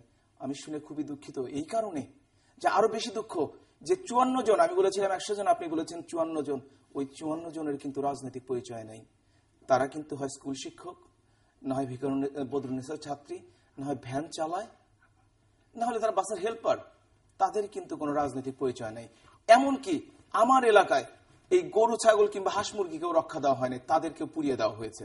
সুতরাং আপনার যে রাজনৈতিক পরিচয় যদি বিএনপি আওয়ামী লীগের রাজনৈতিক পরিচয় না, আমরা মনে করি প্রত্যেকটি বাংলাদেশের নাগরিকের জানমাল রক্ষার দায়িত্ব, হেফাজত করার দায়িত্ব আমাদের সকলের, বিশেষ করে সরকারের বেশি। এই সরকারকে আরো কঠোর হতে হবে। যারা দেশকে ধ্বংস করতে হয়, মুক্তিযুদ্ধের সময় যেমন আমরা আমাদের দেশকে স্বাধীন করতে যে লক্ষ লক্ষ মানুষকে হারিয়েছি, আমরা সেভাবেই মুক্তিযুদ্ধের পক্ষের শক্তিশালীভাবে, ঐক্যবদ্ধভাবে আমরা আবারও 71-এর পরাজিত শক্তিকে আর একবার হারাবো। এই সন্ত্রাসবাদের বিরোধিতা করে, এই নৈরাজ্যের বিরোধিতা করে এভাবেই আমরা করতে থাকবো। আমরা চালিয়ে যাব আমাদের সমস্ত কর্মকাণ্ড। চুয়া সিং রায়, আমাদের বিএনপির যে রাজনীতির ভ্রান্তি বিলাস, সেটা নিয়ে আমি কিন্তু বেশ কয়েক জায়গায় কথা বলেছি এবং যৌক্তিকভাবে বলার চেষ্টা করেছি। ফারহান আপা একটা জিনিস বলেছেন, যে একটি তত্ত্ব দিয়েছেন, বাংলাদেশের নির্বাচন বিশুদ্ধ নির্বাচন হয়নি। আওয়ামী লীগ কি কখনো বলতে পেরেছে গত 1 বছর? স্যার কোথাও বলেছে যে বিশুদ্ধ নির্বাচন হয়েছে? বলতে পারেনি, সে বলার সুযোগ নাই। এই যে সিনেটে যে নির্বাচন হয়েছে, মার্কিন সিনেটে, সেখানে 100টা সিটের মধ্যে 24টা সিট হয়েছে বিনা প্রতিদ্বন্দ্বিতায়। ওখানে কি কোথাও বলা হয়েছে যে এখানে জনপ্রতিনিধি না তারা? প্রায় 25% কিন্তু বিনা প্রতিদ্বন্দ্বিতা হয়েছে। আর এই সংকটটা সৃষ্টি হলো কেন? আপনি লক্ষ্য করে দেখবেন যে 1979 সালের পার্লামেন্টও আওয়ামী লীগ কিন্তু অংশগ্রহণ করেছে, যখন আওয়ামী লীগের নাম নিশানা মুছে ফেলবার জন্য যা কিছু করা সব করা হয়েছে। কোন একটি নির্বাচন আওয়ামী লীগ কিন্তু পাশ কাটিয়ে যায়নি। যে নির্বাচনের একেবারে পরাজয় 1988 সালে নির্বাচন করেনি আওয়ামী লীগ, 1996 সালের 15 ফেব্রুয়ারি নির্বাচন করেনি আওয়ামী লীগ। এই দুটো নির্বাচন আমি যেটা বললাম, আমি প্রসঙ্গ আসছি। আপনি 79 সালের নির্বাচন আওয়ামী লীগ যে অংশগ্রহণ করেছিল মাত্র 39টা সিট পেয়েছিল, এবং তখনকার রিপোর্টগুলো আপনি যদি পত্র পত্রিকায় উল্টে দেখেন কি রিপোর্টগুলো এসেছিল, নির্বাচন কি হয়েছিল। 5টার সময় নির্বাচন শেষ হয়েছে, 5টা 25 মিনিটের রেজাল্ট এসেছে চন্দনা আইস থেকে, অলি আহমেদ সাহেব নির্বাচনে বিজয়ী হয়েছেন। এই যে নির্বাচন যে ব্যবস্থা, আপনি ফারহানা আপা যে পরিসংখ্যান দিলেন, সঠিক পরিসংখ্যান দিয়েছেন, এটা অনেকেই এটা জানে। কিন্তু নির্বাচনের মাত্র এই 2 মাস পরে, মানে 2014 সালের 5 জানুয়ারি নির্বাচনের 2 মাস পরে আপনার ডেমোক্রেসি ইন্টারন্যাশনাল জরিপ করেছিল যে বিএনপি এবং জামাত দুই দলে যদি নির্বাচনে অংশগ্রহণ করত তাহলে নির্বাচনের রেজাল্ট কি হতো। তারা বলছে 42.7% আওয়ামী লীগ ভোট পেত, 35% ভোট পেত বিএনপি। অর্থাৎ যেভাবে আমরা ব্যাখ্যা করছি, বাংলাদেশে ব্যাখ্যা করার সেই জায়গাটা সুযোগ খুব কম পারে না। বাংলাদেশের যে কোনো বিবেচনায় 30% ভোট বিএনপির থাকবেই। যে কোনো বিবেচনায় আওয়ামী লীগ এ পর্যন্ত 79 সাল থেকে এ পর্যন্ত যতটি নির্বাচন হয়েছে, প্রতিটি নির্বাচনে তার পিছনের নির্বাচনের চেয়ে বেশি ভোট পেয়েছে। এটা কিন্তু আওয়ামী লীগের একটা ঐতিহ্য পেয়েছে। আপনি আজকে যে আমরা যে কথাগুলো বলছি, এই যে আইপি হচ্ছে পৃথিবীর পার্লামেন্টারি ইউনিয়নের শ্রেষ্ঠ সংগঠন, সেখানে বাংলাদেশের স্পিকার কিভাবে নির্বাচিত হচ্ছে, সিপিইউতে কিভাবে নির্বাচিত হয়েছে, এই যে কমনওয়েলথ পার্লামেন্ট অ্যাসোসিয়েশনে এই যে ব্যাপারগুলো, সেই ব্যাপারগুলো কিন্তু আমরা এখনো ভাবি। আমি কখনোই একটা জিনিস আপা মানে মানতে রাজি নয়, মানুষ পুড়িয়ে হত্যা করাটা আপনি আন্দোলন বলবেন, এই তকমা আপনি লাগাতে পারবেন না। এই তকমা যারা লাগাবে তার সাথে আমি নাই। আমি সেই কথাটার সঙ্গে যুক্ত করে একটু বলি, আমরা যে আত্মনিয়ন্ত্রণ অধিকারের কথা বলছি, আমরা যে রাজনীতির কথা বলছি, আপনি গত পার্লামেন্টে তো বিএনপি, জাতীয় পার্টি, জামাত ইসলাম সব পার্টি ছিল। পার্লামেন্টে কয়দিন গিয়েছেন? জি, আসবো সুভাষ সিংহ রায় আপনার কাছে। ডক্টর আব্দুল লতিফ মাসুম, আমরা যে কথাগুলো বলছি আসলে প্রচলিত কথাবার্তা এবং ঘুরে ফিরে একই আবর্তে আমরা ঘুরপাক খাচ্ছি। নতুন কিছু আপনি বলতে পারেন। কোন কথাটা হলো যে প্রথমত আমি এই যে আওয়ামী লীগের তরফ থেকে যে কথা বলা হয় যে তারাই মুক্তিযুদ্ধের একমাত্র শক্তি, মুক্তিযুদ্ধের সপক্ষ শক্তি, এই কথাটা যদি তারা বলে তাহলে পরে বাংলাদেশের মানুষের মুক্তি সংগ্রামে সামগ্রিক অংশগ্রহণকে অস্বীকার করা হয় এবং তারা মুক্তিযোদ্ধা জিয়াউর রহমানকে যারা আইএস এর এজেন্ট বলে তারা ষড়যন্ত্রকারী, নাকি যারা একটি গণতান্ত্রিক বিধি ব্যবস্থার মাধ্যমে বিএনপি বারবার নির্বাচিত হয়েছে।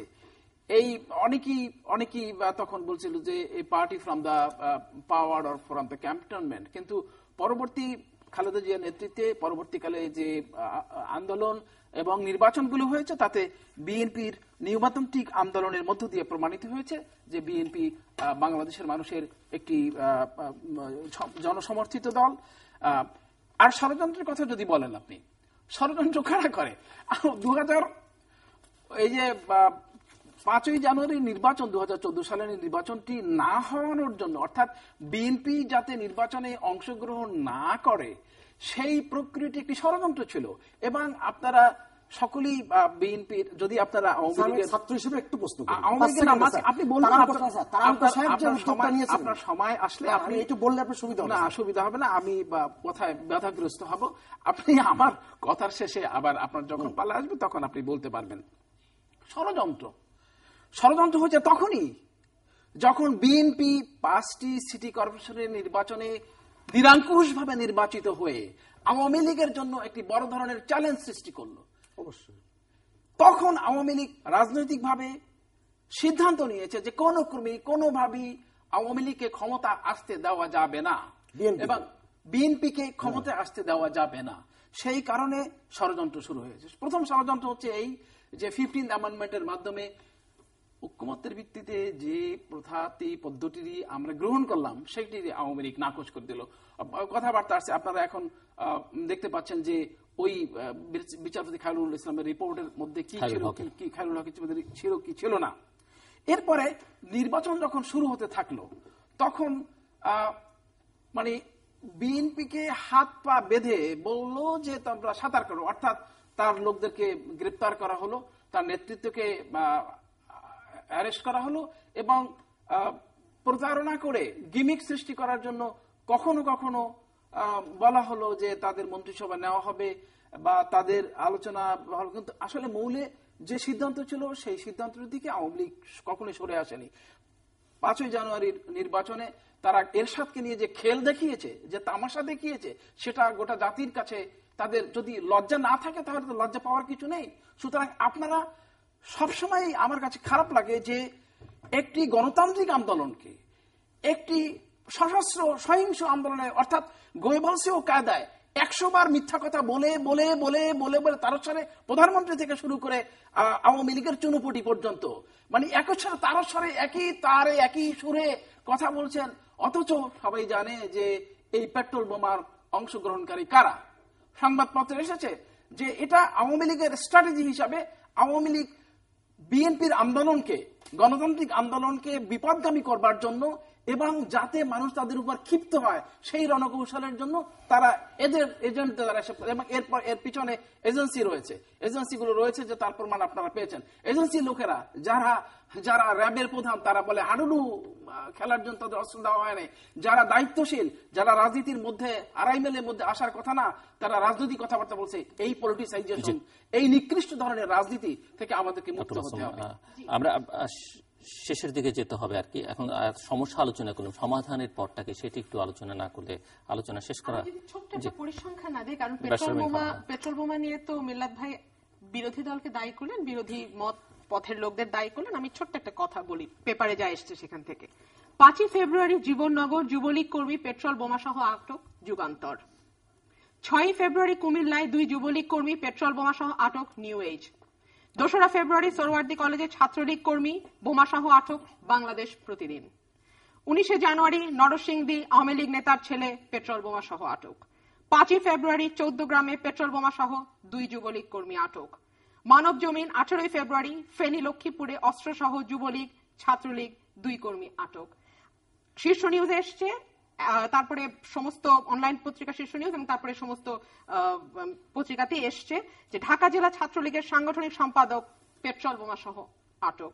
রাজধানীর কদমতলী এলাকা থেকে 4টি পেট্রোল বোমা ও 5টি ককটেল সহ ঢাকা জেলার ছাত্রলীগের সাংগঠনিক সম্পাদক নূর হোসেন ও তার বড় ভাই কামালকে আটক করেছে র্যাব 10। বিএনপির জন্মের পর থেকে বিএনপির ব্যাপারে একটা কথা বলা হয়, বিএনপি নাশকতা আন্দোলন জ্বালাও পোড়াও পারে না, বিএনপি হলো কর্মী এবং সমর্থকের দল। এটা বিএনপি বারবারই প্রমাণ করেছে। ওনাদের বড় বড় নেতারা বলেছেন বিএনপি আন্দোলন তো লুঙ্গি পরে সামাল দেওয়া যায়, বিএনপি আবার আন্দোলন জানে নাকি। বলা হয়েছে লাঠি ছেড়ে রড নেবেন এবিএম মহিউদ্দিন চৌধুরী। নারায়ণগঞ্জ 4 আসনের সংসদ সদস্য আমাদের সোনার ছেলে শামীম ওসমান বলেছেন র্যাব পুলিশ বিজিবির দরকার নাই, দরকার শুধু একটা নির্দেশের, এটা পেলেই উনি ওনার দলবল সহ বিএনপি ধ্বংস করে দেবেন। আজকে আমি দেখে আসলাম আমাদের সুদর্শন সমাজ কল্যাণ মন্ত্রীও বলেছেন মাটির সঙ্গে মিশায় দাও যেন লাশটাও আর দেখা না যায়, এটার নাম আওয়ামী লীগ। এগুলো বললে সন্ত্রাস হয় না, নাশকতা হয় না, শুধুমাত্র মান্না সাহেব টেলিফোনে রাজনৈতিক আলাপ করলেই নাশকতা আর সন্ত্রাস হয়। আচ্ছা, আরো কিছু কথা আমার আছে, একটা ছোট্ট গল্প বলি। এক লোককে ঠেলতে ঠেলতে ঠেলতে ঠেলতে দেয়ালের দিকে নিয়ে গেছে। ওই লোক তখন বলছে ভাই এখন আমি কি করবো? বলে তুই কিও করতে পারবি না। এখন আমাদের যে অবস্থা, আমরা কিও করতে পারি না, নাশকতা তো বহুত দূরের কথা। তো সমাধান কিভাবে হবে? সমাধান স্যার একটা কথা বলেছেন খুব সুন্দরভাবে, সমাধানের 2টা রাস্তা। একটা হচ্ছে দমন। বিএনপিকে আপনি নিশ্চিহ্ন করে ফেলেন, বিএনপি সহ 20 দলীয় জোটের যত নেতা কর্মী আছে নিশ্চিহ্ন করে ফেলেন। ভাই আমাকেও নিশ্চিহ্ন করে ফেলেন, কারণ আমি তো আপনাদের মতের সাথে একমত নই। নিশ্চিহ্ন করেন, আমাদের যত ভিন্ন মত ভিন্ন পথ আছে শেষ করে ফেলেন। আর দ্বিতীয় পথ হচ্ছে সংলাপে আসেন, সমাধানের চেষ্টা করেন। সংলাপের কথা বললেই তো আপনারা বলেন আমরা নাশকতাকারীর সঙ্গে বসি না, পেট্রোল বোমা মারার সঙ্গে বসি না। কারা নাশকতা করছে সেটা তো দেখিয়েই দিলাম। তারপরেও বলি, for the sake of argument, তারপরেও বলি, আপনারা কি হিল ট্র্যাক্সের সমস্যার সমাধানের জন্য বসেন নাই? আপনারা কি হেফাজতের সঙ্গে বসেন নাই? আপনারা কি যখন গত টার্মে নাসিম স্বরাষ্ট্রমন্ত্রী ছিল তখন দক্ষিণ পশ্চিমাঞ্চলের সর্বহারাদের সাথে আপনারা বসেন নাই? আপনারা বসেছেন। কেন বসেছেন? বৃহত্তর স্বার্থে বসছেন, দেশের স্বার্থে বসেছেন। আজকে আপনাদের আহ্বান করি, বৃহত্তর স্বার্থে, দেশের স্বার্থে সংলাপে বসুন। না, আমি খুব মন দিয়ে শুনছিলাম ব্যারিস্টার ম্যাডামের কথা, আমার ভাল লাগছিল। মার্ক টুয়েন একটা কথা বলেছেন, it is easier to fool the people than to convince them. আপনি কনভিন্স করেন না, অসুবিধা না, আমি বলছি বোকা বানানো খুব সহজ মানুষ। আপনি কনভিন্স করেন না, অসুবিধা আপনি এই চ্যানেলের এই স্টুডিও থেকে বেরে বাংলাদেশের যে কোনো মানুষকে জিজ্ঞেস করুন যে নাশকতা কারা করছে। আমি তথ্য দিলাম, আপনি তথ্য দেন। বাংলাদেশের মানুষকে জিজ্ঞেস করার দরকার নেই, তথ্য দেন। না না ফারহানা, এগুলো বলছেন এটা ব্যবসার কথা, এগুলো ব্যবসা, এগুলো ব্যবসা তো ভাই আপনারা করেন, চেতনা জঙ্গি এসব তো আপনাদের ব্যবসা ভাই। আমাকে বলতে তো, আমি তো আপনার মন দিয়ে, কি করতে পারি না, ব্যবসা আপনার কথা আমি মন দিয়ে শুনেছি। এই যে চক্ষু লজ্জার কথা বললেন স্যার সরকারের, তা একটা বিখ্যাত সঞ্জীব চট্টোপাধ্যায়ের লেখা আছে, কলকাতায় আছে কলকাতাতেই, সেখানে আমরা সবাই পড়েছি। তিনি বলেছেন শক্তিমানদের চক্ষু লজ্জা থাকতে নেই, দেশ নেতা তাই প্রমাণ।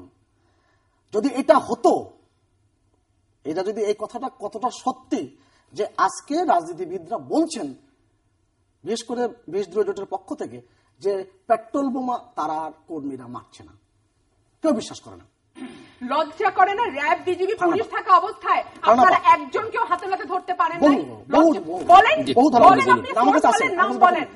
বহু ধরা আছে। অত বড় বড় কথা বলে নাম বলেন। নাম বলছি, আমি বলছি শুনুন।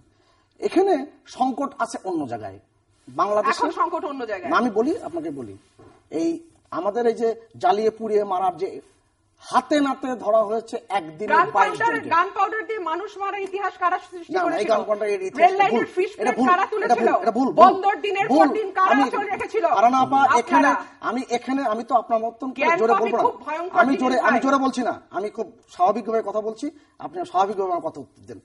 আপনি যেই যুক্তিগুলো দেখালেন যে সন্তুল আরমার সাথে বসেছিল কিনা, সন্তুল আরমা তো বিচ্ছিন্নতাবাদী ছিল, আপনি নিজেকে ঘোষণা করেন। আমি তো আপনারা শুনেনি না তো কথা, আমি তো বলছি for the sake of argument বলছি যে আপনারা তো ওই লেভেলেও বসেছেন। তাহলে তিনবার যেই দল ক্ষমতায় ছিল, যেটা রাজনৈতিক দল, সেই দলে আমি আগে 95% লোক আপনারা যেই দল সমর্থন করে সেই দলের সাথে বসতে আজকে আপনাদের কারণ আপনারা জানেন বসলে আপনাদের একটা অবাধ সুষ্ঠু নিরপেক্ষ ভোট দিতে হবে, ভোটের আয়োজন করতে হবে। সেটা করলে আপনারা নিজের জায়গা থেকেও নির্বাচিত হতে পারবেন, এটা আপনারা জানেন। আমি যদি আগে বুঝতাম যে আপনি আমার কথার মধ্যে এরকম ভাবে বলবেন, তাহলে আমি আপনার বলার সময় আমি বলা শুরু করতাম। আমি তো সেরকম কাজ করি না। যাই, তা আমাদের বাংলাদেশের যে রাজনীতির সংকট, সেই সংকটের জন্য আমি বললাম না যে পার্লামেন্টে গতবারও আপনারা ছিলেন, গত 5 বছরে আপনারা কি ভূমিকা রেখেছেন? কয়দিন পার্লামেন্টে গিয়েছেন? সমাধানের পথটা বলতে হবে। আপনি 9 থেকে 10 দিন মাত্র পার্লামেন্টে গিয়েছেন। আপনি এখন পার্লামেন্টে নির্বাচনের কথা বলছেন। কিভাবে করতে চান আপনারা? আপনি যেই যে সাধক কবি লালন শাহ বলতেন না, সময় গেলে সাধন হবে না, আপনি নির্বাচন চলে গিয়েছে, আপনি নির্বাচনে বুঝতে পারেন নাই যে আপনি নির্বাচন। মাননীয় প্রধানমন্ত্রী বলেছিলেন এটা নিয়ম রক্ষা নির্বাচন। আমি 1 বছর অবশ্যই আপনি সেই নিয়ম আপনি সেই নিয়ম রক্ষা নির্বাচন করতে দেননি। আপনি 550 স্কুল পুড়িয়েছেন। তারপরে 1 বছরের মধ্যে আপনি কেন করবেন? আমি কেন করব? আমার কি সংকট দেখা দিয়েছে? নির্বাচন করতে হবে। আমার কি সংকট দেখা দিয়েছে? আমাকে বলতে দেন, আপনি কি সংকট দেখা দিয়েছে? আপনি ভোট দিয়েছেন মিল্লাত সাহেব? আমার ভোট দিয়েছেন? আপনি তো ভোট দেননি। আপনি তো বাড়িঘর পুড়িয়ে দিয়েছেন।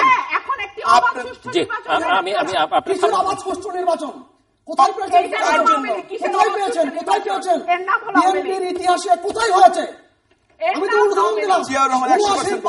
কি হয়েছে? সুভাষ সিংহ রায় 30 সমাধান কিভাবে করবেন সেটা বলেন।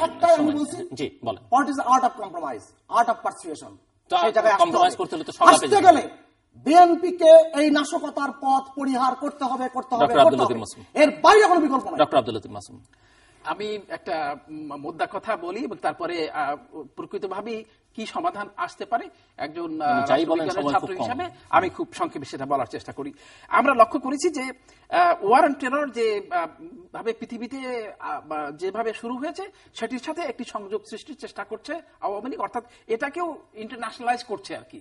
আপনারা লক্ষ্য করেছেন যে আইএসআই এর সাথে তুলনা করছে, বোকো হারামের সাথে তুলনা করছে। ওসামা বিন লাদেন বোকো হারামের সাথে লক্ষ্য করছে।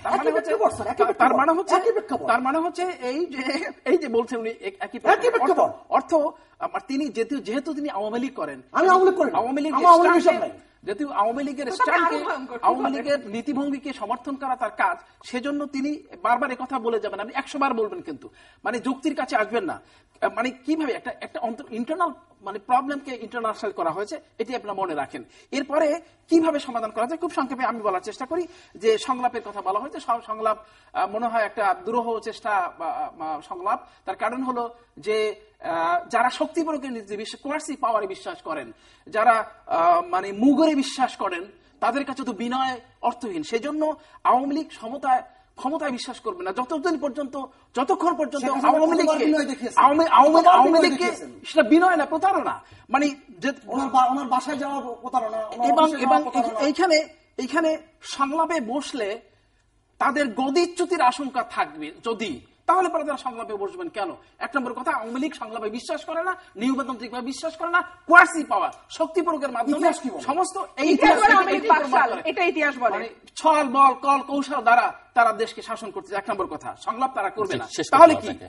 তাহলে আন্দোলন যে মানে একটা গণতান্ত্রিক মানে আন্দোলনের মাধ্যমে মানুষ খারাপ পড়েছে, আমি যখন ভায়োলেন্স হয়, আমি একদিন আপনাকে মানে ইথিক্স অফ ভায়োলেন্সের কথা বলেছি। আপনি যদি আমাকে আক্রমণ করেন তাহলে আমি আক্রমণ করতে আপনাকে বাধ্য, এবং তখন আপনি ভায়োলেন্স বলবেন। আর যখন আমি আমার ইন্ডিভিজুয়াল রাইট, আমার ভোটাধিকার রক্ষার জন্য, গণতন্ত্র রক্ষার জন্য আন্দোলন করব, তখন সেটাকে বিপদগামী করব। আন্দোলনের মাধ্যমে সফল আসবে না, এটা আমি বুঝি। তার কারণ ওই আগের সময়ও বিএনপিকে আন্দোলনের মধ্যে কিন্তু কুপঘাত করা যায়নি। তো সেই জন্য আমরা মানে আশা করছিলাম যে এই নামমাত্র নির্বাচন বা নিয়মরক্ষা নির্বাচনের মাধ্যমে ম্যাডাম শেখ হাসিনা হয়তো 1.5 মাস পরে না হোক 3 মাস পরে আরেকটি নির্বাচন দেবে, সেটা হয়নি। এখন কথা হলো আমার একটি কথা আমি বলে নেই যে কোনো সংলাপের দরকার নেই, কোনো আলাপ আলোচনার দরকার নেই, কোনো সশস্ত্র সংগ্রামের দরকার নেই। শুধুমাত্র ম্যাডাম প্রধানমন্ত্রী যদি দয়া করে আজকে নির্বাচন ঘোষণা করেন, মধ্যবর্তী নির্বাচন ঘোষণা করেন, তাহলেই সমস্ত সমাধান হয়ে যায়। আর কোনো সংঘাত, নির্বাচনের জন্য আজকে মানুষ পূর্ণ হচ্ছে। গণতান্ত্রিক যে নির্বাচনের জন্য অধিকারকে মানুষ পুরো হত্যা করা, যে কারণে ধন্যবাদ ডক্টর মাসুদ, নির্বাচন হরণ করা হয়েছে, নির্বাচনী অধিকারকে হরণ করা হয়েছে। নির্বাচন করে তো আপনি পার্লামেন্টে গিয়েছিলেন, 9 দিনের বেশি যাননি। আমার মনে হচ্ছে নির্বাচন একটা ছেলের হাতে মোয়া। আমার প্রফেসর সাহেব একজন নির্বাচন চাইবেন, নির্বাচন দিতে হবে। আমার ব্যারিস্টার ম্যাডাম একদিন নির্বাচন চাইবে, দিতে হবে। আবার সুভাষ দা আপনি চাইেন না, এখন এত নির্বাচন দেওয়া সম্ভব না। সুতরাং আমার মনে হচ্ছে নির্বাচনই একমাত্র সমস্যার সমাধান। রাইট, সেটাই যদি হতো তাহলে বাংলাদেশের বিগত নির্বাচন যেগুলো হতো, সংসদ কার্যকর হতো, বিরোধী দলরা সংসদে যেত। আমি নিজের দোষ স্বীকার করে বলছি। তারপরও যে দলগুলো জানি কথা বাড়াবেন না, কথা বলতে দেন। আপনারা অনেক কথা বলেছেন, সমস্যার সমাধানের কথা বলেছেন, প্রতারণার কথা বলেছেন, সংলাপের কথা বলেছেন। যখন শেখ হাসিনা করে তখন হয়ে যায় প্রতারণা, আর যখন সবাই অন্য কেউ করে সেটা হয়ে যায় বিশুদ্ধ বাইবেল। সুতরাং সেই বাইবেল নিয়ে কথা বলার দরকার নেই। যখন জননেত্রী শেখ হাসিনা ফোন করেন, তখন ওই পাশ থেকে যখন ঝাঝালো কণ্ঠস্বরে ব্যারিস্টারের মতো কথা আসে, তখন সেটা হয়ে যায় প্রতারণা করে ফোন করেছিলেন। যখন উনি ওনার বাসার সামনে যে দেখা করতে যান, তখন হয়ে যায় প্রতারণা। আর আমরা যখন কর্মী সমর্থনে জনগণের কথা বলি, আমি একটা করে কথা বলবো। আপনারা অনেক কথা বলেছেন, ইতিহাসের কথা বলেছেন। জিয়াউর রহমান সেক্টর কমান্ডার ছিল, কেউ অস্বীকার করে না। জিয়াউর রহমান জেট ফোর্সের অধিনায়ক ছিলেন, কেউ অস্বীকার করে না। বলি একজন আউলিয়া ছিলেন নিজামুদ্দিন সাহেব। তিনি অনেক জীবনে কিছু করার পর একটা ভালো কাজ করে উনি কিন্তু আউলিয়া হয়েছিলেন। আর বিএনপি জামাতের ক্ষেত্রে কি ধরনের ঘটনা জিয়াউর রহমান ঘটেছেন পরবর্তী সময়, সেই ঘটনাগুলো উনি শয়তানে রূপান্তরিত হয়েছেন। এ ব্যাপারে আমি কোনো কথা বলতে চাই না। আমি শুধু একটা কথা বলতে চাই, আমি জিয়াউর রহমান সম্পর্কে, একজন মুক্তিযোদ্ধা সম্পর্কে, এই জাতির বড় একজন নেতা সম্পর্কে আপনি ইতিহাস করতে পারেন না। আপনাকে উদ্ধার করতে হবে, থামেন, আপনি কথা কম বলেন। যা বিকাশ কথা কম বলেন, চুপ করেন। সমাজে উচ্চারণ করার মতো শব্দ নয়। আপনারা হলেন প্রতারক, আপনারা হলেন বিশ্বাসঘাতক, আপনারা হলেন এই সুশীল সমাজ নাম নিয়ে আপনারা দেশ ও জাতিকে বিভ্রান্ত করছেন। যখন দেশে উন্নতি হচ্ছিল অর্থনৈতিক ভাবে, তখন আপনারা এই চালাও পোড়াও করে দেশটাকে সর্বনাশ করে দিচ্ছেন। যখন অর্থনৈতিক উন্নয়ন হচ্ছিল দেশের, তখন আপনারা ভাবছেন বাংলাদেশকে মালয়েশিয়ার মতো দেওয়া যাবে না। প্রতারণা, এইগুলো প্রতারণা। এগুলো কৌশল। কারণ হচ্ছে আপনার কথা যদি সত্য হতো, আপনারা পাকিস্তানি টাকা নেন, ডক্টর- আপনারা ইন্ডিয়ান টাকা নেন, আপনাদের কাছে রুপি 2 রুপির মধ্যে কোনো আপনার কথা পার্থক্য যদি নেই। সত্য হতো, আপনারা যেমন ডক্টর মিলাদ, আমি আসছি, কাছ থেকে খুব টাকা নেন, সংক্ষেপে, 30 আপনারা seconds। এসআর কাছ থেকে টাকা নেন। Already- সুতরাং আপনাদেরকে আমার কথা শুনতে হবে। অবশ্যই। আপনারা আমি আসছি আপনার কাছে, বলছেন আমি আসছি আপনার কাছে। 100 কথা বলে, শেষে। আওয়ামী লীগ অবশ্যই 100 কথা বলবে, কারণ আমরা তুমি 30 seconds এ।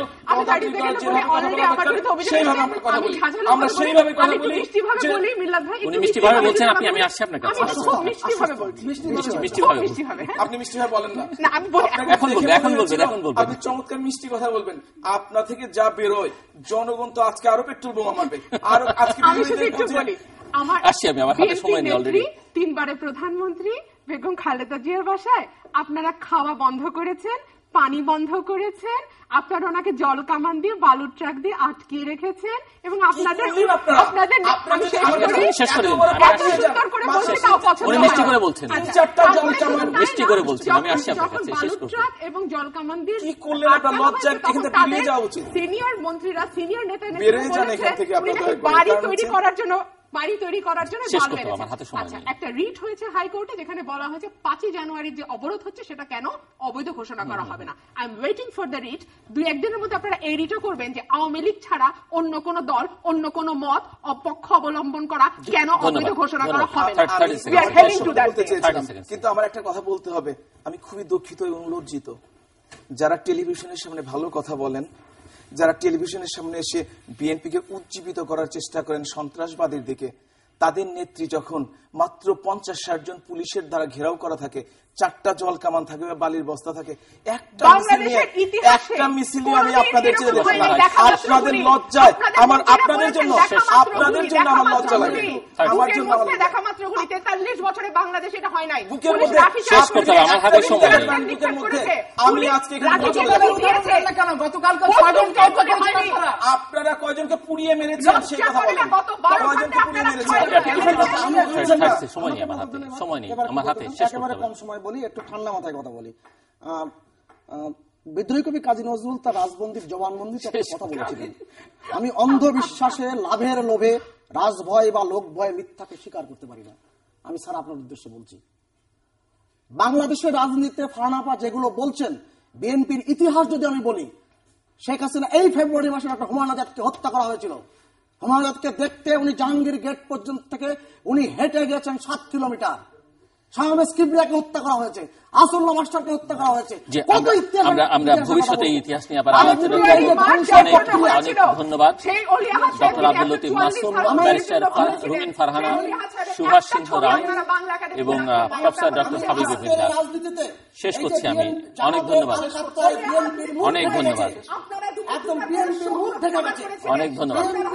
আজকে রাজনীতিতে শেষ করছি। দর্শক, আমার 4 অতিথির বক্তব্য আপনারা শুনলেন। আমি শুরু করেছিলাম যে বাংলাদেশ কি ডিজিটাল বাংলাদেশ, বাংলাদেশ কি হ্যাং হয়ে গেছে কিনা, বিশেষ করে বাংলাদেশের রাজনৈতিক পরিস্থিতি হ্যাং হলে কি করতে হয় সেটিও আমাদের কম বেশি জানা, সেটি করতে হবে কিনা সেই প্রশ্ন থাকলো সবার কাছে, বিশেষ করে আমার দুপাশে যারা বসে আছেন তাদের কাছে।